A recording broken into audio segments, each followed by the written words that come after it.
시청자 여러분 안녕하십니까? 월요일 아침 뉴스 퍼레이드 시작합니다. 여야가 대표 회담을 앞두고 신경전을 이어가고 있습니다. 민주당은 한동훈 국민의힘 대표에게 오늘까지 해병대원 특검법을 내놓으라고 압박하고 있고 국민의힘은 공개 회담 공세를 계속하고 있습니다. 오늘 김문수 고용노동부 장관 후보자 청문회가 열려 양측 간 공방이 예상됩니다. 이채연 기자가 보도합니다. 더불어민주당 이재명 대표의 코로나 확진으로 여야는 어제 예정됐던 대표 회담을 열지 못했습니다. 민주당은 회담에 앞서 한동훈 대표가 언급한 제3자 추천 방식의 해병대원 특검법을 오늘까지 내라고 압박했습니다. 박찬대 원내대표가 제시한 한동훈표 최혜병 특검법 제안 시한이 내일입니다. 한동훈표 최혜병 특검법을 오늘이라도 내놓으십시오. 반면 국민의힘 측은 민주당이 뜬금없는 시한을 제시한다며 일축하고 있습니다. 과연 그게 진위가 어떤 것인지에 대해서는 여러 가지 생각이 있을 수 있을 것 같습니다. 특히 열흘이니 무슨 언제까지니 이렇게 뜬금없이 시한까지. 그러면서 민주당 내 의견이 엇갈리는 대표회담 생중계를 놓고 공세에 나서고 있습니다. 박상수 대변인은 밀실에서 이야기를 나눌 필요가 없다며 이재명 대표가 공개 회담을 수용해야 한다고 촉구했습니다. 오늘 오전 10시부터 김문수 고용노동부 장관 후보자 청문회가 열리는데 여야 간 한바탕 신경전이 벌어질 전망입니다. 대통령실은 김 후보자가 대화와 타협을 바탕으로 노동개혁을 완수할 적임자라는 입장이지만 야당은 김 후보자의 과거 막말 논란을 거론하며 극우의 탈을 쓴 막장 인사라고 사퇴를 촉구했습니다. TV조선 이채연입니다. 여권을 향해 친일 공세를 이어온 민주당이 이번엔 현 정부가 독도 지우기에 나선 의혹이 있다며 진상조사를 벌이기로 했습니다. 이재명 대표가 병상에서 내린 첫 지시인데 여권은 후쿠시마 오염수 괴담에 이은 반일 선동 정치라며 반박했습니다. 최수영 기자의 보도입니다. 코로나 확진으로 병원에 입원한 민주당 이재명 대표가 윤석열 정부의 전방위적 독도 지우기 의혹에 대한 실태 파악이 시급하다며 진상조사단 구성을 지시했습니다. 최근 서울 지하철 일부 역사와 용산 전쟁기념관에 있던 독도 조형물이 철거된 것이 이와 무관치 않다는 주장입니다. 독도 방어훈련 실종, 일본의 표기 방치, 공공기관의 독도 조형물 철거 등 셀 수 없을 만큼 많습니다. 앞서 이 대표는 독도 방어훈련의 비공개 실시를 놓고도 영유권 부정이라고 주장했습니다.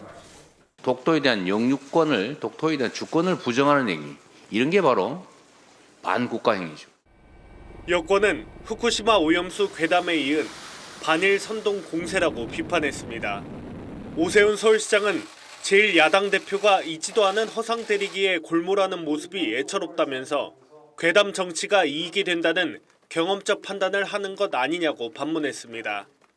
독도를 마치 논란이 있는 것처럼 떠들어서 분쟁 지역화하는 것이 우리 국익에 도움이 되는 것인지 깊이 생각해 보기 바랍니다. 서울교통공사 측은 낡은 독도 조형물을 리모델링해 10월 25일 독도의 날에 맞춰 부착할 예정이라고 설명했고 전쟁 기념 사업회도 보수와 재설치 입장을 밝혔습니다. TV조선 최수영입니다. 여야가 이재명 대표의 코로나 확진으로 연기된 대표 회담을 놓고 신경전을 이어가고 있습니다. 네, 윤기찬 전 국민의힘 법률위 부위원장, 조기현 민주당 법률위 부위원장과 함께 정치권 소식 자세히 짚어보도록 하겠습니다. 안녕하세요. 안녕하세요. 이 민주당은 한동훈 대표가 제안한 제3자 추천 특검법 발의를 재차 압박하고 있습니다. 관련해서 한 대표 입장까지 이어서 들어보겠습니다. 이젠 여당의 대표인이 용산 눈치 볼 게 아니라 용산과 떨어져 회담 성과를 챙겨야 합니다. 반바지 사장 허수아비 대표가 아니라면 한동훈표 최혜병 특검법을 오늘이라도 내놓으십시오. 답답한 거부권 전국을 돌파할 힘이 있다면 여당 혁신의 내실로 보여주십시오. 민주당은 한 손으로는 이미 자기들이 냈다가 거부권으로 거부된 그런 이 위헌성이 강한 특검법보다도 훨씬 더 위헌성이 강화된 흉기 같은 법안을 바로 즉시 내놨잖아요. 한 손은 그러고 한 손으로는 마치 제가 낸 대법원장 뭐 특검법안도 받아들일 수 있을 것 같은 말씀을 하셨습니다. 이렇게 뜬금없이 시한까지 건 것을 보면 지금까지 본인들의 입장하고는 좀 맞지 않는 면이 있다고 생각해요. 네, 들어보신 것처럼 박찬대 민주당 원내대표가 제시한 특검법 발의 시한이 26일 오늘까지입니다. 한동훈 대표를 향해서 거듭 특검법을 발의하라고 압박을 하고 있는데 이 관련해서 국민의힘 당내 기류 어떤가요? 그래서 26일을 그 시한으로 선정한 것은 의미가 없죠. 그냥 본인들이 그냥 정치 공세용으로 한 것이고, 그러니까 법안 발의, 특히 특검법 같은 경우에는 이제 당내 그 민주적인 절차에 따라서 해야 되는 거 아닙니까? 한동훈 대표가 합시다 맙시다라고 이렇게 단정적으로 탑다운식으로 할 수 있는 게 아니거든요. 그렇다면 특히나 여당이기 때문에 대통령실과의 조율도 필요한 것이고 사실상 그렇다면 한동훈 대표에게 시한을 정하고 독촉한 저 부분 자체가 잘못된 거예요. 민주당이라면 가능한 얘기입니다. 그러니까 이재명 대표가 정하면 되는 거기 때문에 거기는 민주적인 절차가 사실은 지금 굉장히 희석돼 있잖아요. 오히려 한동훈 대표가 얘기한 것처럼 지금 이재명 대표가 얘기한 금투세 관련 입장 표명에 대한 입장을 밝혀야죠. 여기에 대해서 묵묵부답하면서 오히려 당내 민주적 절차를 통해서 하고 있다는 한동훈 대표의 말을 지금 자르는 거잖아요. 저는 개인적으로 저거는 그냥 정치 공세고 여당의 당과 대통령실과의 어떤 갈등을 초래하는 그런 거기 때문에 정략적이다 이렇게 봅니다. 네, 일단 그러면서 이제 국민의힘에서는 여야 대표 회담 생중계 민주당이 받아라라고 이야기를 하고 있습니다. 그럼 이 대표 측의 입장에서는 수용 못할 이유는 없다. 하지만 이거 정치쇼 아니냐 이러고 있거든요. 민주당 내 반응은 어떤가요? 좀 갈리고 있는 것 같은데. 뭐 그렇지는 않은 것 같습니다. 1차적으로 이 제안하는 방식이 좀 적절하지 않았다는 비판이 있었던 거고요. 그리고 뭐 전체를 생중계하는 거에 대해서 원칙적으로 반대합니다. 왜냐하면 그 경우에는 어떤 성과를 내기 위한 회담보다는 어떤 이슈를 부각시키는 토론이 될 것이고 결국에 그 공개된 대표회담을 통해서 내는 메시지는 양 대표 간에 서로 긴밀한 대화를 주고받으면서 지금 교착된 정국을 풀기 위한 해법을 서로 제시하는 게 아니라 여론을 의식한 발언을 할 수밖에 없기 때문에 접점을 찾을 수 있는 회담이 되기가 어렵죠. 그런 측면에서 보면 일부 뭐 이슈에 대해서 첨예하게 대립돼 있는 부분, 그래서 확인하는 것 그리고 우리 입장을 국민들께 호소하는 필요가 있는 부분에 대해서는 일종의 토론 방식으로 공개하는 것도 괜찮지만 이제 주요 이슈, 특검법안이라든가 당장의 여야 간 합의가 가능하고 대화의 접점을 찾아볼 수 있는 이슈들에 대해서는 비공개를 통해서 어떤 성과를 만들기 위한 노력을 해볼 필요가 있는 거죠. 이런 차원에서 이 생중계에 대해서 좀 유연하게 접근을 하고 있는 거고요. 당내에서도 생중계 때문에 이 대표회담이 무산되는 일은 없을 것이다. 다만 지금 전체 생중계를 고수하면서 마치 이게 원인이 돼서 회담 자체가 무산되는 쪽으로 뭐 국민의힘 한동훈 대표가 몰고 가는 것은 부적절하고요. 아마 이 부분에 대해서 실무회담에서 의견 접근이 가능할 것으로 봅니다. 네, 말씀을 해주셨지만 사실 알려진 바에 따르면 여야 대표 회담을 생중계로 진행한 선례는 없습니다. 물론 과거에 제안을 한 적은 있지만 성사된 적은 없는 걸로 알고 있는데 그렇기 때문에 여야 간의 신경전이 이어지는 이 상황 어떻게 봐야 할까요? 근데 정책 토론회 제안은 많이 했잖아요. 그리고 실제 이준석 대표하고 송영길 대표도 아마 토론을 했던 걸로 제 기억을 하는데요. 그 대표 간 토론은 어떨 때는 경색된 전국을 돌파할 수 있는 수단이기도 해요. 예를 들면 지금 이제 거의 합의된 부분들을 28일 날 다 처리할 거잖아요. 뭐 여러 가지 전세사기 특별법 이런 거 다 처리한단 말이죠. 그럼 대표가 모여서 처리할지 말지 굉장히 애매한 사안, 그리고 상당히 양측 공간이 넓은 사안들, 진영에 관련된 거기 때문에 이런 부분들은 대표가 회담을 통해서 일부 처리하면 좋고요. 합의하면 좋고, 만약에 합의하지 못한다 하더라도 국민께 생중계를 통해서 특히 정책 관련 부분들은 국민들 여론을 형성하는 측면에서 보면 저는 반대할 이유가 없다고 봐요. 본인이 정말 공익을 위해서 이 법안을 밀어붙이는 거고 정책을 위반한 것이라면 국민께 충분히 호소할 자리를 만드는 게 왜 잘못됐는지 모르겠습니다. 오히려 저는 이 대표 입장에서 보면 이 대표회담을 통해서 본인이 합의할 의사가 없다 또는 합의 가능성이 없다고 판단하기 때문에 생중계를 피하는 게 아닌가, 그런 오해를 불식시키기 위해서라도 일부 정책과 관련된 토론회는 저는 생중계에 동의하는 게 맞지 않겠는가 생각합니다. 네, 앞서서 이제 생중계 자체로만으로는 회담이 무산될 가능성은 없다라고 이야기를 해주셨는데 회담이 그러면 이제 추석이 좀 다가오고 있잖아요. 추석 밥상 민심도 좀 중요한데 추석 전에 이뤄질 수도 있을까요? 어떻게 전망하세요? 일단 실무회담 선에서는 9월 1일로 한번 조율을 하고 있는 것으로 보입니다. 네. 지금 이재명 대표의 코로나 확진으로 해서 달치 이제 지연되는 것뿐이지 회담을 하겠다는 의지에는 변화는 없는 것으로 보여지고 아마 양측도 크게 다른 입장은 아닌 것 같아서요. 지금 뭐 이 생중계라든가 여러 이슈로 대립하는 것으로 보이지만 일단 서로의 필요성이 있기 때문에 한동훈 대표는 한동훈 대표대로 또 이재명 대표는 이재명 대표대로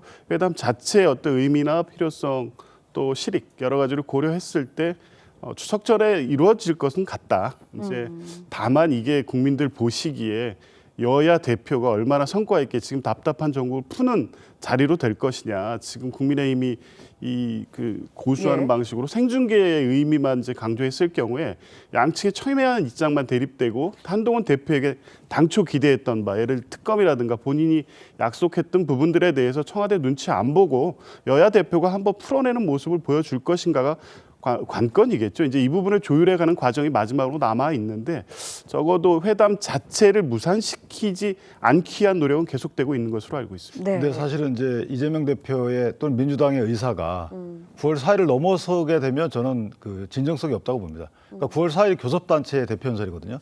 그때는 이제 이재명 대표는 교섭단체 대표 연설 아마 할 걸로 보여져요. 근데 한동훈 대표는 하지 않습니다. 원회이기 때문에. 그래서 그때는 뭔가 조율된 입장의 교섭단체문이 나와야 되는데 만약에 그 이전에 그 대표 간의 회담이 없다 그러면 또 극한 교섭단체 연설이 될 거거든요. 그렇다면 그 이전에 만약에 대표회담이 열리지 않는다 그러면 이재명 대표의 기존의 대표회담 제안은 진정성이 없었던 걸로 본다. 이렇게 생각합니다. 네, 여야 대표 회담 어떻게 또 풀려나갈지 좀 지켜봐야 할 것 같고요. 코로나 확진으로 입원 중입니다. 이재명 대표 병상에서 첫 지시를 내렸습니다. 윤석열 정부의 독도 지우개 의혹 진상조사 지시를 내렸는데 관련해서 여당의 입장 들어보겠습니다. 서울 지하철 역사에 설치되어 있던 독도 조형물이 철거된 데 이어 전쟁 기념관에서도 독도 조형물이 철거되었습니다. 이재명 대표는 윤석열 정권이 정부 부처 전 영역에서 체계적으로 독도 지우기에 나서고 있는 것은 아닌지 실태 파악이 시급하다고 지시했습니다. 없앤 게 아니라요. 보완해서 이제는 새롭게 만든다는 취지였는데 그걸 알면서도 민주당에서는 이거를 친일 프레임으로 가고 있습니다. 선동을 해서 국민들을 호도한 부분에 대해서는 좀 깊은 유감을 표한다고. 네, 들으신 것처럼 국민의힘에서는 독도 조형물을 없앤 게 아니다. 일부 시설이 노후화돼서 철거된 게 맞지만 이 보수에서 다시 설치할 계획이라고 반박을 했어요. 이 민주당이 후쿠시마 오염수에 이어서 이 근거 없는 괴담 공세에 나서고 있다는 입장인데 좀 어떻게 보십니까? 그러니까 이 사안 하나만 봐도 사실 문제이긴 한데 그 외에 여러 가지 사항들이 우연처럼 겹치고 있습니다. 이건 필연으로 볼 수밖에 없는 거죠. 대표적으로 대통령 업무보고에서 해수부에서 독도 관련 언급이 사라졌다는 보도가 있었습니다. 2023년 12월 국방부 정훈교재에서는 독도를 고유 영토라는 당초 표기가 바뀌어서 영토 분쟁 지역이라고 또 표현했다고 해서 공분이 일었습니다. 독도 수호훈련 비공개로 했다고는 하고 또 하반기에 더 한다고 해서 과거 관행처럼 연 2회 한 것은 정상적으로 추진된다는 입장을 밝히기는 했는데 좀 달라졌죠. 사전 공개도 안 하고 항공전력도 빠지고 상륙작전도 없습니다. 축소됐다고 볼 수밖에 없는 상황입니다. 이 과정에서 지금 조형물 철거가 일시에 지하철 역사 또 전쟁기념관에서 사라졌고요. 해명 자체가 석연치 않은 부분도 있습니다. 다른 시설물들도 여러 가지가 있고 그런데 독도 조형물만 먼저 사라졌고 그리고 다른 시설물 같은 경우에 통행에 제한이 된다거나 여러 문제 제기를 했는데 다른 것들은 문제가 왜 안 되죠? 그러니까 독도만 어떤 시기에 특정을 해서 이 서울시 교통공사 또 전쟁기념관 등에서 같이 사라집니다. 이게 지금 전에 얘기했던 여러 가지 문제와 결부시켜서 보면 독도 지우개에 나선 것이 아니냐 이런 문제가 나올 수밖에 없고 이걸 바라보는 국민들의 상식이 그 수준에 있습니다. 그래서 비판이 나오고 있는 거죠. 조형물 사실 별거 아닐 수도 있는데 굉장히 상징적이고 오래 그곳에 유지됐습니다. 왜냐하면 그걸 통해서 그 국도 수호 의지를 보여주고 국민들한테 그런 의식을 확대시키기 위한 목적에서 있었던 겁니다. 근데 갑자기 왜 일제히 사라지고 갑자기 왜 일제히 그 보수를 하냐고요. 이런 부분에 대해 지금 서울시 교통공사 해명이라든가 전쟁기념관의 해명 자체가 석연치 않기 때문에 이 진상을 조사할 필요성이 있다는 겁니다. 네, 우연히 겹치면 필연이다라는 표현까지 써주셨습니다. 그래서 왜 특정한 시기에 이렇게 계속 겹치냐 이 얘기를 하셨는데 아니 어떻게 근데 보세요? 우연을 갖다가 그렇게 굳이 거기다가 어떤 의미를 국가의 이익에 반하는 의미를 부여하는 이유는 뭐죠? 저는 개인적으로 굉장히 놀라운 게 아니 그 조형물 설치 시기가 비슷하니까 그 리모델링 시기도 비슷했겠죠. 이런 부분이 있는 거고. 그다음에 전쟁기념 사업에서도 해명을 했잖아요. 다시 설치할 거다. 아니 이거를 독도를 지우기를 한다라고 해석하는 민주당의 저는 해석이 참 납득이 안 돼요. 왜냐면 어떻게 그런 해석을 할 수가 있죠?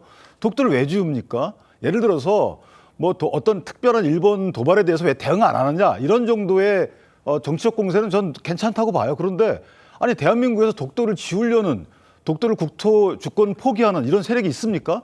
저는 그런 발상 자체가 말이 안 되는 거라고 보고 저는 개인적으로 이재명 대표가 이거를 병상에서 공개적으로 의사표현한 것은 정치적 목적이 있다고 보는 거죠. 예를 들면 이것은 그러니까 진영 정치적 목적도 아닙니다. 본인의 정치적 목적이라고 봅니다. 예를 들면 지금 민주당 내에서 보면 이재명 대표의 사법적 리스크가 다가오면서 다른 정치 세력들이 상당히 활동을 시작했어요.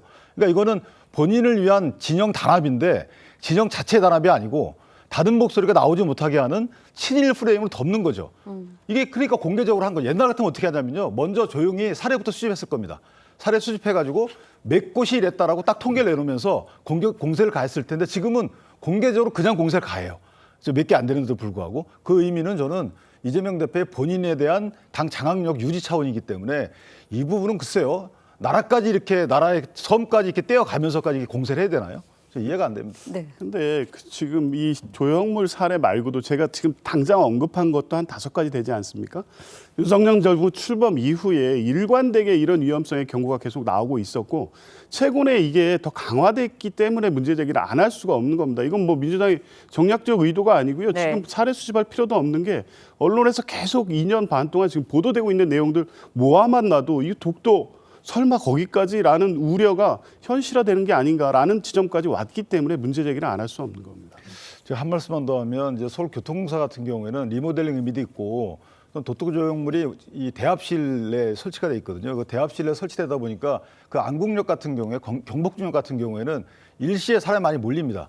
그래서 그 설치 지점을 변경해달라는 민원도 많았던 걸로 알고 있어요. 그러니까 이런 여러 가지 민원에 대해 부합하는 차원에서 고민을 했던 것이지 이걸 철거해가지고 없앤다는 개념은 아예 계획도 없었다는 거거든요. 그리고 자 문제 제기 좋습니다. 자 왜 조형물을 이걸 왜 없어졌냐라고 문제 제기했을 때 만약에 서울시 교통공사나 전쟁기념 사업회에서 이렇습니다라고 해명을 했으면 믿어야죠. 그 해명도 믿는 거 아닌 게 정치 공세의 반증 아니겠어요? 네, 이 사안을 놓고 민주당 당내 상황 복잡해 보이는데 잠깐 짚어보겠습니다.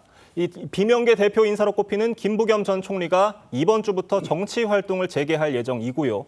이 한때 은퇴설이 불거졌던 이낙연 전 대표도 정치 활동을 계속하겠다고 했어요. 이 복권된 김경수 전 경남지사와 이 김동연 경기지사의 행보도 주목이 되면서 이 비명계가 조금씩 기지개를 펴고 있다는 얘기가 나오는데 이재명 일극 체제 견제 역할 할 수가 있겠습니까? 글쎄 뭐 지금 견제 역할을 한다까지 해석할 단계는 아닌 것 같고요. 그냥 자연스러운 모습이다 이렇게 보면 될 것 같습니다. 총선까지는 어쨌든 모든 당력이 집중해서 총선 승리를 위해서 같이 힘을 모았던 것이고요. 그 뒤로 이제 원내 제1당 압도적 1당이 됐습니다. 이후에 김부겸 총리도 그렇고 이낙연 대표는 이미 이제 탈당해서 당을 달리하고 있지만 당연히 정치 재개가 어느 정도 예상되고 있었죠. 그리고 김부겸 전 총리 같은 경우에도 이재명 대표도 지금 나서서 여러 가지 당내의 의견을 제시하거나 또 비판적 입장을 전달해주고 이거를 마다할 이유가 없습니다. 오히려 당의 외연 확장이라든가 당내 여러 가지 의견들을 종합해서 대표에게 고언을 드리고 하는 역할을 해준다고 하면 이재명 대표로서도 당 대표의 직무 수행이라든가 향후 대권까지 가는 행보에 있어서 정치적으로 큰 도움을 받을 수 있는 분이죠. 그러니까 이제 그런 정도의 의미에서 지금 해석하면 될 것 같고 이제 이후 생기는 어떤 변수, 당내적 변수에 의해서 어떻게 세력화되고 조직화돼서 이재명 대표와의 어떤 다른 한 측면에서는 어떤 견제 세력으로 갈지까지는 지금은 그런 해석까지는 이르다고 봅니다. 네, 그런데 이재명 대표의 공직선거법 위반과 또 위중교사 혐의 그 1심 선고일 다가오고 있거든요. 이 시기다 보니까 결국 이제 비명계 인사들이 존재감을 높이기 위해서 이렇게 또 나오는 거 아니냐. 이런 움직임을 보이는 거 아니냐. 이런 이야기 나오고 있었거든요. 어떻게 보세요? 그러니까 이 두 가지 재판은 사실은 유죄일 확률이 높다고 저는 개인적으로 생각을 해요. 그렇기 때문에 유죄가 됐을 경우에 이제 형량의 문제인데 형량에 따라서는 피선고권이 없어질 수가 있잖아요. 물론 1심입니다만은 피선고권이 없다는 1심 판결이 나오게 된다 하더라도 일단 당내에서는 사실 피선고권이 없는 대선에 출마하기 어려운 이런 분을 계속 우리 당내 주자로 밀 수 있겠느냐라는 여론이 비등할 겁니다. 그러니까 이재명 대표와 싸워서 이기는 게 아니고 이재명 대표의 대안이 되는 거죠. 지금 정치 세력들은 어찌 보면 정쟁을 거치지 않고 대안 세력으로서 차분히 본인들의 입지를 쌓아가게 되면 이재명 대표가 차지하고 있는 당내의 비중은 줄어드는 거죠. 그런 아마 그 효과가 있을 것 같고 저는 개인적으로 이게 급격히 일어날 가능성도 있어요. 정치라는 게 항상 쌓아가는 형태의 정치도 있지만 사실은 그 정치 지형 변화는 급격히 이루어지거든요. 전 그래서 그런 것을 대비하는 어떻게 보면 민주당 내의 이탈 세력을 막기 위한 조치일 수도 있고 어떻게 보면 이재명 대표의 대안으로서 서로 작은 경쟁이 시작됐다. 저는 그렇게 판단합니다. 네, 다음 소식 짚어보겠습니다. 이원석 검찰총장이 지난 23일이죠. 김건희 여사 명품 수수 의혹에 대한 검찰 수사심의위원회를 소집했습니다. 이 청탁금지법뿐 아니라 알선수재와 변호사법 위반 등 혐의에 대한 판단도 구했는데요. 이 수사심의위가 검토할 핵심 쟁점, 이 직무 관련성이 될 수 있을 것 같은데 좀 어떻게 보시나요? 네. 저요. 예. 그러니까 직무 관련성이 일단 기본적으로 문제가 되겠죠. 그러니까 직무 관련성이 있다고 하게 되면 이제 김건희 여사에 대해서는 처벌 조항이 없습니다. 직무 관련성이 있다 하더라도. 그러나 직무 관련성이 있는 경우에 이제 대통령의 신고 의무 위반에 대해서 판단 여지가 생기는 거죠. 이런 부분이 하나 있는 거고 또 그 이원석 총장이 얘기했듯이 이게 변호사법 위반죄, 소위 말하면 공무원 사건에 대해서 알선, 청탁했느냐 이 부분하고 알선 수재죄 똑같은 내용입니다. 이런 것들에 대해서는 직무 관련성이 있어야 되고 거기에다가 대가성도 있어야 돼요. 그렇기 때문에 직무 관련성이 있는지 여부 또는 대가성이 있는지 여부가 쟁점이 되는데 문제는 뭐냐면 이 수사심의위원회로 구성되는 분들이 어떤 직업이 있는지가 아직 불명확하지만 이제 15명 무작위로 합니다. 풀단을 보면 대부분 그 이 법조인이 다수가 아니에요. 그렇기 때문에 법리도 현안 올렸잖아요. 이원석 총장이. 근데 법리에 대해서 글쎄 수사심의위원회 법리도 판단해달라고 올린 것이 적절한지 여부에 대해서 의문이 하나 있는 거고 마지막으로 이원석 총장이 일단 그 수사실무단의 그 판단에 대해서 증거 판단도 잘했고 법리 판단도 잘했다 이렇게 얘기하면서 또 이것도 판단해달라고 올린 것이 약간 앞뒤가 안 맞는 경우가 있는 거고 그다음에 논쟁을 종식시키기 위해서 했다라고 말씀 주시지만 사실 수사심의 과정에서 결과가 이상하게 나오거나요. 또는 결과 과정에서 심의위원회 의결서에 일부 심의위원이 서명을 안 한다든가 이렇게 본인의 의사 표현할 수가 있거든요. 다수결로 된다 하더라도 서명을 안 해요. 그러면 이것이 또 자체가 또 문제가 될 수 있는 거고 해서 저는 이원석 총장의 기대대로 흘러가지도 않을 수도 있다. 예를 들면 더 큰 논란을 불러올 여지도 없잖아 있다. 이렇게 생각합니다. 네, 더 큰 논란 불러올 여지 있다고 말씀해 주셨는데 이원석 검찰총장이 이제 국민적인 관심이 높기 때문에 수사위원회 직권으로 수사심의 직권으로 이제 열게 됐다라는 이야기를 했는데 수사심의의 수사 판단 뒤집힐 가능성이 있을까요? 그리고 또 이거를 또 검찰이 수용할 수 있을까요? 일단 먼저 이 뒤집힐 가능성이 높지 않다고 봅니다. 만약 수사심의위원회에서 지금 검찰 수사 다른 결론이 나올 가능성이 어느 정도 있다고 봤다면 이원석 총장이 수사심의 회부 결정을 하지 않았을 것으로 봅니다. 왜냐하면 수사심의위원회가 물론 300명의 풀단이 있고 거기에서 무작위로 추출해서 구성은 하지만 검찰총장이 임명한 분들입니다. 생각을 달리할 가능성이 그렇게 일단 높지 않다고 봐야 되고 전체적으로 이미 이원석 총장이 이 사건 보고를 받은 후에 증거 판단과 법리 검토가 잘 됐다는 평가를 내렸습니다. 본인의 입장이 이미 전개된 상태에서 수사심의위원회에서 회부를 하면 그게 일정 정도의 가이드라인이 될 수밖에 없을 것 같고요. 그리고 그 수사를 했던 검찰로 되돌려 보냈을 때 뭐 과거에 이제 이재용 회장 사건 같이 이 정권과는 직접적 관련이 없는 물론 사건 자체에는 관련성은 있었습니다만 직접 이 정권에 타격이 되는 상황이 아닌 사안과는 좀 다릅니다. 이 부분을 검찰이 만약에 수사심에서 다른 결론을 내린다고 해도 수용할 수 있을까요? 그러니까 이 내용과 과정 전체를 보면 이 회부 자체도 그렇고 이 결과에 대한 예측도 그렇고 예정돼서 이미 이 수술을 마무리하고 매듭 짓기 위한 명분용으로 그냥 이 수사심의위원회가 할 가능성이 있다 그렇게 봅니다. 근데 이게 왜 의미가 다르냐면 수사심의위원회 개최를 요구할 수 있는 주체가 검찰총장과 지검장도 있지만 그러니까 수사 당국이죠. 수사기관이 요청할 수도 있지만 원래는 보통 피의자가 많이 요청해요. 피의자가 이거 수사 계속하는 거 기소 여부에 대해서 본인을 위해서 요청하는 거거든요. 이럴 경우에는 달리 결론이 나오게 되더라도 주임 검사 그냥 기소하거나 수사심의위원회 결론과 달리 할 수가 있어요. 그런데 검찰 내 조직이 수사심의위원회를 요청한 거예요. 이거에 대해서 만약에 결론을 냈는데 주임 검사가 달리 판단한다. 후폭풍이 만만치 않겠죠. 저는 그래서 이 수사심의위원회 요청한 이 이원석 총장의 기대와 다른 새로운 논란이 제기될 수 있다고 본 겁니다. 네. 새로운 논란의 어떤 불씨가 있을 예. 수 있다라고 말씀을 해주셨고요. 조기현 변호사님께 질문 하나만 더 드려보겠습니다. 이원석 총장이 이 수사심의 소집을 두고 이 민주당은 이 검찰의 면죄부 결론을 정당화하는 요식 절차라고 비판을 했습니다. 이 수사심의 결론과 상관없이 김건희 여사 특검 추진하는 걸로 봐야 할까요? 그렇죠. 뭐 지금 이 수사심의 수사의 대상이 된 것은 명품백 수수 의혹입니다. 나머지 지금 특검법으로 발의되는 여러 사안들, 서울 양평 고속도로 문제라든가 그외 뭐 도이치모터스 사건이라든가 각각의 예. 개별적으로 아니면 묶여서 특검법이 여러 개가 제기돼 있는 상태이기 때문에요. 이 사안 하나만의 어떤 수사심의 결과를 가지고 특검법 추진이 좌지우지될 것 같지는 않습니다. 네, 알겠습니다. 네, 두 분 말씀은 여기까지 듣겠습니다. 감사합니다. 고맙습니다.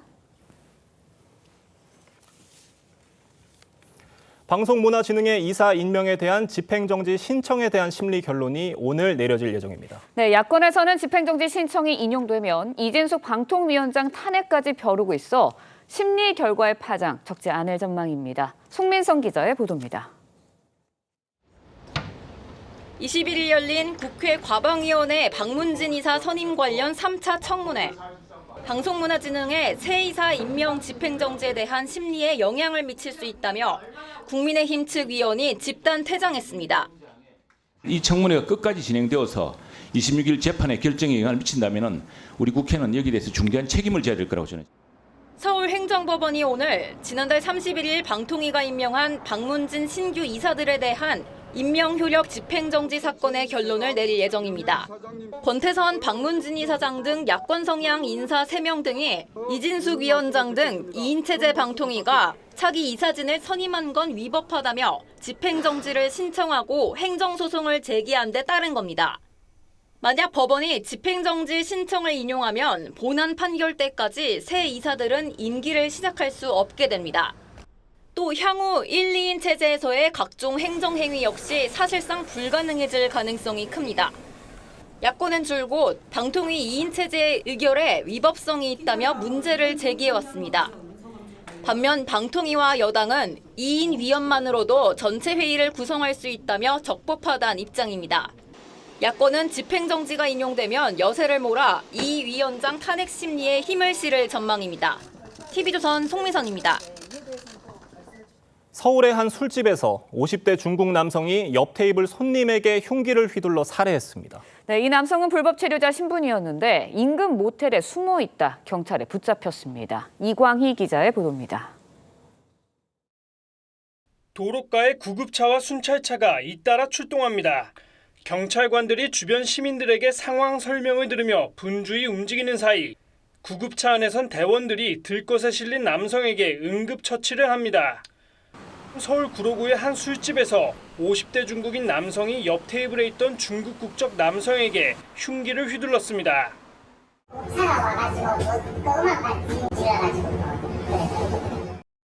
피해자는 병원에 이송됐지만 1시간 만에 결국 숨졌습니다. 일단 출동 자체를 신경질을 했어가지고 병원 이송하셨네요. 범행 후 용의자는 대중교통을 이용하지 않고 걸어서 도주했습니다. 경찰은 인근 CCTV를 분석해 인근 모텔에서 남성을 붙잡았습니다. 경찰 조사 결과 남성은 불법 체류자 신분이었던 걸로 파악됐습니다. 경찰은 남성을 상대로 구체적인 범행 동기를 조사한 뒤 살인과 출입국관리법 위반 등의 혐의로 구속영장을 신청할 계획입니다. TV조선 이광입니다. 나는 배우 최민식 씨의 발언 이후 영화 관람료를 둘러싼 논란이 또다시 수면 위로 올라왔습니다. 네, 관련 내용 정혁진 변호사, 조기현 변호사와 함께 자세히 짚어보도록 하겠습니다. 안녕하세요. 네, 영화 티켓 값이 비싸다는 측과 적절하다고 주장하는 측에서 입장이 좀 다른데요. 어떤 입장입니까? 일단 최민식 씨는 이제 비싸다는 이야기 아니겠습니까? 예. 그 이유를 제가 생각을 해봤더니 이젠 옛날같이 영화가 경쟁자들이 굉장히 강해졌어요. 이른바 이제 OTT 같은 여러 가지 이제 소비자들의 선택할 수 있는 그러한 여건들이 만들어졌고, 그다음 저희 집 TV 옛날에 20인치였거든요. 지금은 뭐 몇 인치라고 말씀 못 드리겠는데 예. 뭐 80인치 막 이렇게 나온단 그렇죠. 말이에요. 그래서 그러고 보면 극장 가서 굳이 볼 필요가 있나 이런 생각이 들고, 더 중요한 건 뭐냐면요. 최근에 이제 영화 티켓 값이 급속도로 올라갔습니다. 2019년에 12,000원이었는데 매년 1,000원씩 올라갔어요. 그래서 2020년에 13,000원, 2021년 14,000원, 2022년 15,000원 이런 것들이 문제가 있는 것이 아닌가. 그렇기 때문에 지금 영화 산업이 침체되고 있는 것이 아닌가. 이게 최민식 씨의 우려인데 여기에 대해서 이제 카이스트 이병태 교수는 아니다. 이거는 시장 논리에 의해 가지고 정해진 가격이다. 뭐 극장은 뭐 땅 팔아 가지고 땅 파서 그 장사하냐 이런 말씀들을 갖다가 하면서 그런데 이제 이병태 교수님 말씀이 약간 앞뒤가 안 맞는 면이 있는 게 이병태 교수님이 티켓은 그냥 미끼 상품이라고 했거든요. 그러니까 오히려 사람들을 모은 다음에 팝콘이나 뭐 그 음료수나 이런 것들로 돈을 버는 것이 아닌가 이렇게 말씀을 갖다 하셨는데 미끼 상품이면은 좀 싸야 되는 거 아니겠습니까? 저는 일단 그런 생각이 들고요. 제일 중요한 건 뭐냐면은 만약에 시장의 논리에 따라 가지고 가격이 정해진 것이다라고 하면 그건 뭐 당연히 그 필요한 거라고 생각을 하는데 중요한 것은 과연 그러한 것인가? 극장 산업이라고 하는 것은 전형적인 과점 시장이거든요. 그렇게 되면은 그러니까 담합 같은 카르텔 같은 그런 시장 왜곡이 있을 수 있는데 그런 시장 왜곡에 의해서 매년 1,000원씩 이렇게 쭉 올라가는 그런 일이 벌어진 것이 아닌가. 이런 부분들이 가장 중요한 것이 아닌가 생각이 듭니다. 네, 일단 시민들의 반응도 엇갈리고 있는데 주말 기준으로 영화 티켓값 1인당 15,000원입니다. 그러니까 두 명의 영화를 보게 되면 팝콘이랑 콜라까지 보면 한 5만 원 정도 든다고 생각하고 영화관에 가게 되는 거거든요. 일단은 공정위에서 그렇다 보니까 영화관 세 곳 담합 의혹으로 신고가 들어왔고 공정위에서 그것도 들여다보겠다고 하고 있어요. 그렇습니다. 지금 말씀하신 대로 단기간에 일제히 올랐습니다. 또 사실 국민들이 지금까지 영화관을 이용하면서 했던 이용 가격에 비추어서 이렇게 많이 올라도 되나 이런 생각을 안 할 수가 없는 상황입니다. 시민단체에서 공정위에 제소를 했고요. 이게 그 코로나라는 여러 가지 상황이 있었고 이 그 영화 산업 환경 자체가 변한 것은 맞지만 가격이 이렇게 일제히 같이 오를 때는 어떤 불공정 행위가 있었다고 보여지는 측면이 분명히 있습니다. 그래서 공정거래법에서는 이런 부당행위, 특히 가격을 결정하는 행위에 있어서 사업자들이 같이 했을 가능성이 있을 경우에 처벌하게 되는 조항이 있고요. 그걸 일반적으로 담합이라고 하죠.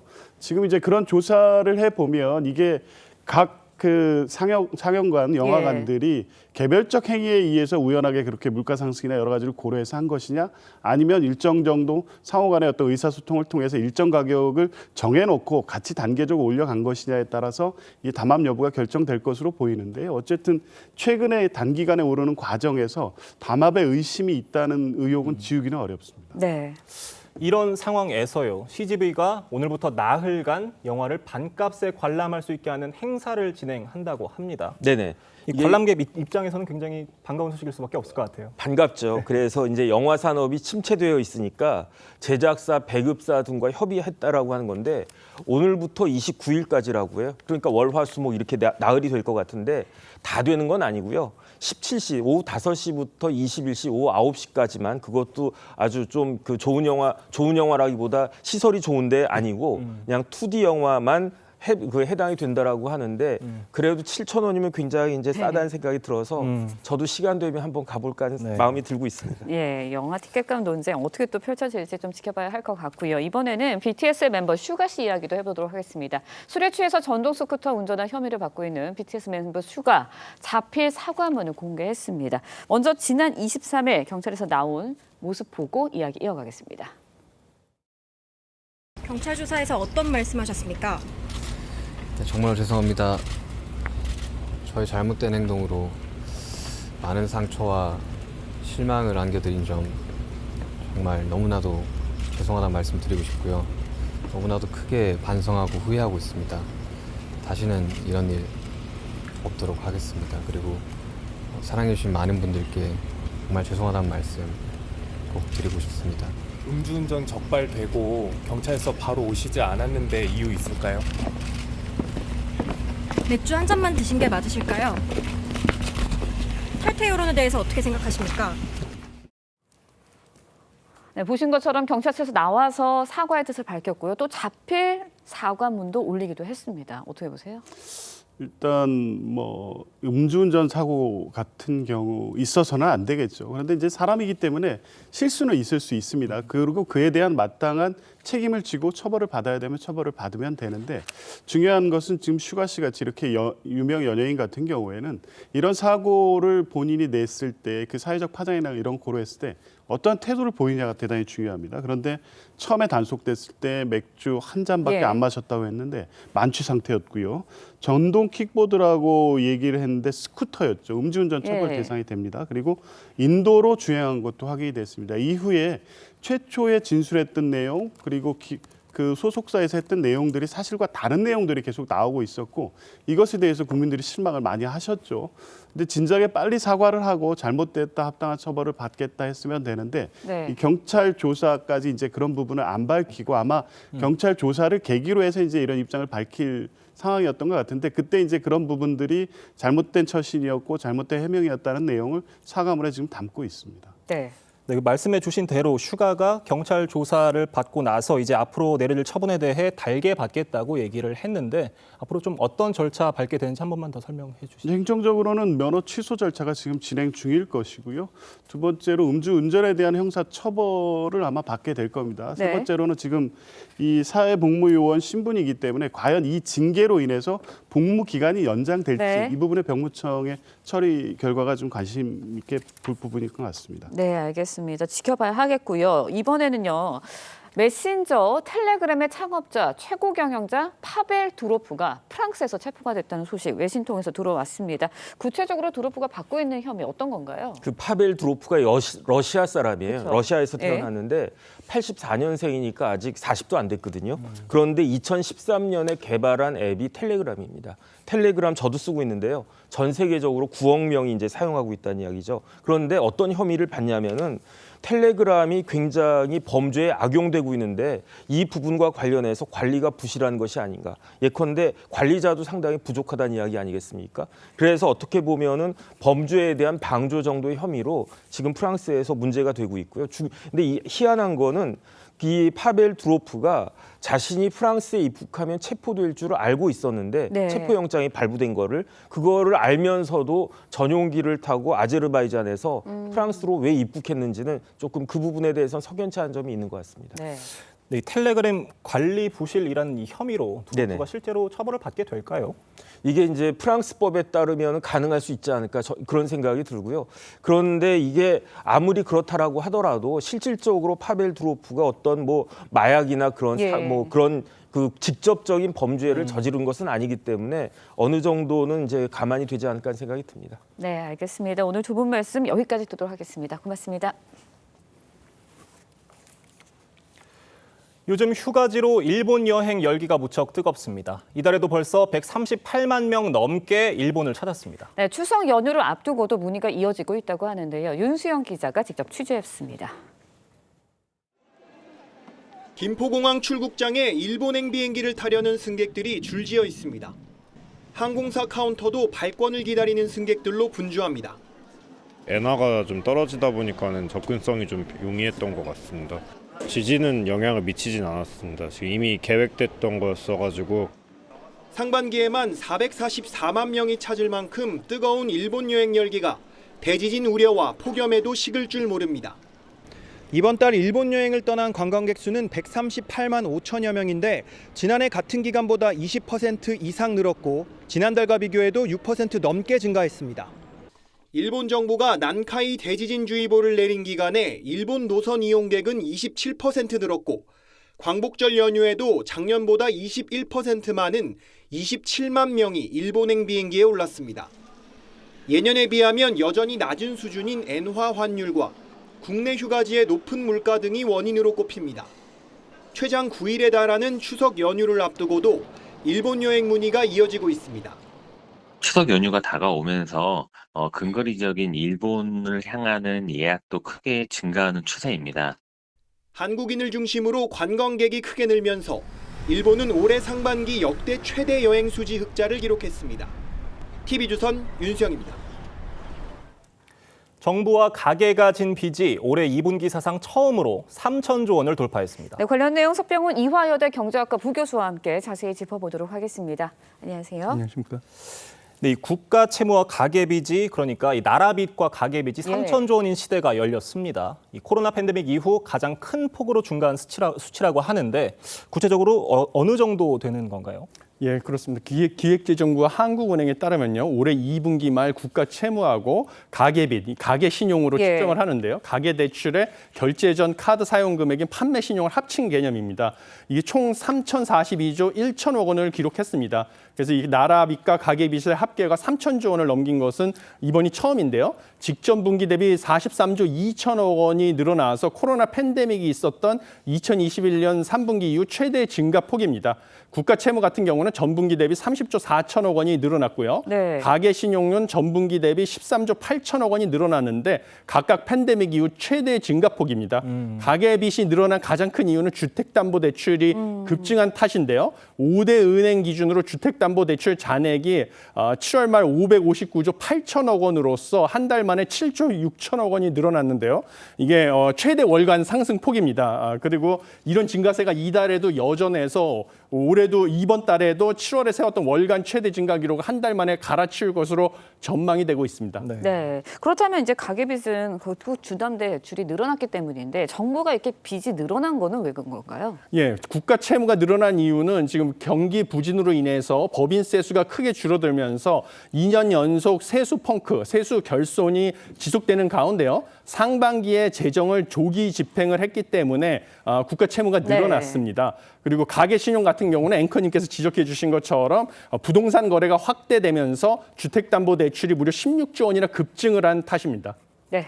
네, 그 말씀해 주신 것처럼요. 빚이 늘어난 것도 문제지만 이 나라 빚이 커지면서 정부 재정이 악화가 되고 이 결국 민간 소비가 위축될 수밖에 없다는 게 가장 큰 문제 아니겠습니까? 예, 그렇습니다. 지금 나라 빚이 커지면서요. 내수를 부양할 때 정부가 재정을 운영할 수 있는 폭이 점점 좁아지고 있습니다. 지난해 국고채, 외평채, 주택채 등 국가 채무의 이자 비용만 24조 7천억 원에 달했습니다. 그것뿐만 아니라 그 한국조세재정연구원에서 올해 국세 수입 대비 의무 지출이죠. 법에 의해서 매년 자동적으로 지출해야 되는 것인데요. 대부분이 이제 국채에 대한 이자 비용하고 그다음에 뭐 복지 지출이나 이런 것들인데요. 의무 지출 비중이 국세 수입의 94.8%에 달하는 것으로 전망이 되고 있습니다. 이런 경우에는 유가 급등과 같은 대외 변수에 정부가 재정 정책을 이용해서 대응하기가 어려워질 수밖에 없는 상황입니다. 그러다 보니까 이런 의무 지출을 구조 조정을 해서 정부가 재정 정책을 사용할 수 있는 여력을 높이는 게 필요하다라고 보고 있습니다. 네, 그렇다 보니까 이제 금융당국이 추가로 강도 높은 대책 내놓겠다 이렇게 예고를 하고 있습니다. 그런데 시중은행의 주담대 대출 이자율이 3%대에서 6%대거든요, 벌써. 이게 지금 시기를 놓쳤다. 그러니까 이런 지적들이 나오고 있어요. 어떻게 보세요? 예, 그렇습니다. 지금 가계 대출이 폭증하고 있어가지고 금융당국에서는 지금 시중은행에게 대출 이자를 올리도록 유도를 해서 대출 금리 상승함에도 불구하고 여전히 가계 대출은 계속 증가하고 있거든요.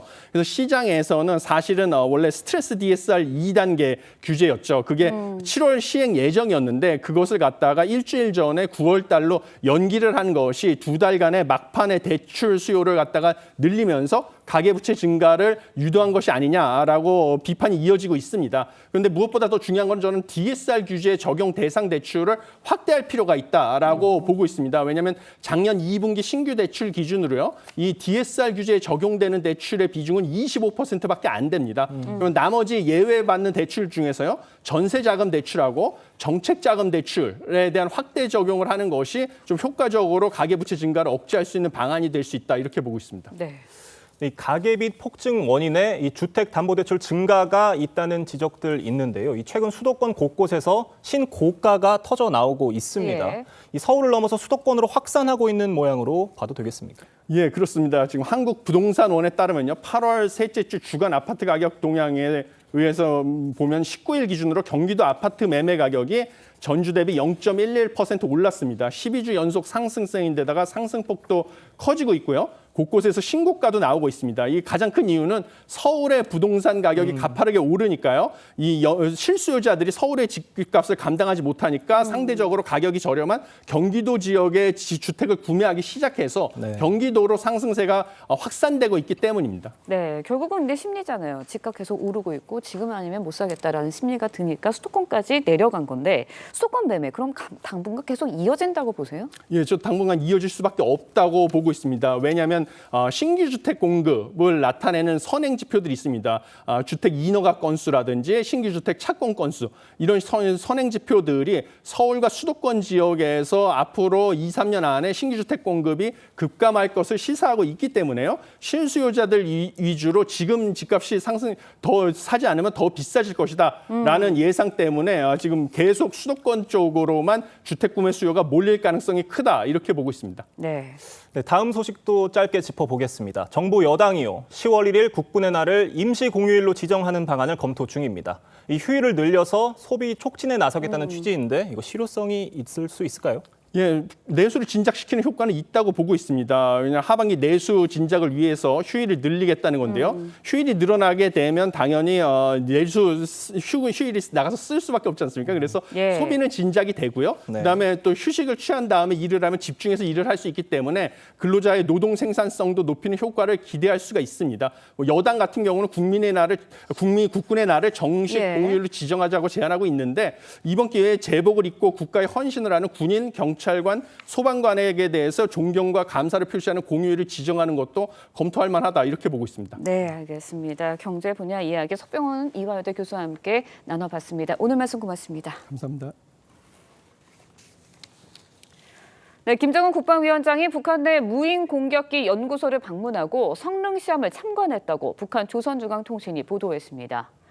통신에 따르면 김 위원장은 24일 국방과학원 무인기 연구소를 찾아 새로 개발한 무인기를 살펴보고 각종 작폭형 무인기를 더 많이 개발, 생산하라고 지시했습니다. 북한은 신형 작폭 무인기가 우리 군 K2 전차와 닮은 목표물을 향해 날아가 폭발하는 장면도 공개했습니다. 북한이 신형 작폭 무인기를 공개한 건 이번이 처음입니다. 이스라엘과 레바논 친이란 무장 정파 헤즈볼라가 정면으로 충돌하면서 이 중동 지역에서 일촉즉발의 긴장감이 고조되는 상황입니다. 네, 이스라엘군 전투기 100여 대가 출격하고 헤즈볼라는 미사일 300여 발로 맞섰는데 같은 날 하마스까지 미사일을 날리면서 중동 내 반이스라엘 전선 저항의 축으로 전운이 확대되는 양상입니다. 김주영 기자의 보도입니다. 이스라엘과 접경 레바논 남부에서 큰 폭발이 일어납니다. 계속 날아오는 로켓은 공중에서 요격됩니다. 현지 시간 25일 새벽 4시 반쯤 이스라엘군이 헤즈볼라의 공격 조짐을 포착했다며 전투기 100여 대로 선제 타격했습니다. The IDF identified Hezbollah terrorist organization preparing to fire missiles, rockets towards Israeli territory. In a self-defense act to remove these threats. 뒤이어 헤즈볼라도 로켓 320발과 자폭 드론 수십 대로 이스라엘을 공격했습니다. 헤즈볼라 측은 이스라엘의 공습이 타격을 주지 못했고 자신들은 이스라엘 군사기지를 공격했다고 주장했습니다. وإذا لم تكن النتيجة في نظرنا كافية فسنحتفظ حاليا لأنفسنا بحق ود حتى وقت آخر. 이스라엘 측은 일부 민가가 파손됐지만 군 기지는 멀쩡하다고 반박했습니다. 가자지구 무장정파 하마스도 이스라엘 텔아비브 남부에 장거리 미사일을 쐈습니다. 이스라엘이 지난달 이란 수도 테헤란에서 하마스 지도자 하니에를 암살한 배후로 지목된 이후 하마스와 헤즈볼라, 후티 등 반이스라엘 세력 이른바 저항의 축 전체로 전선이 확대되는 양상입니다. TV조선 김주영입니다.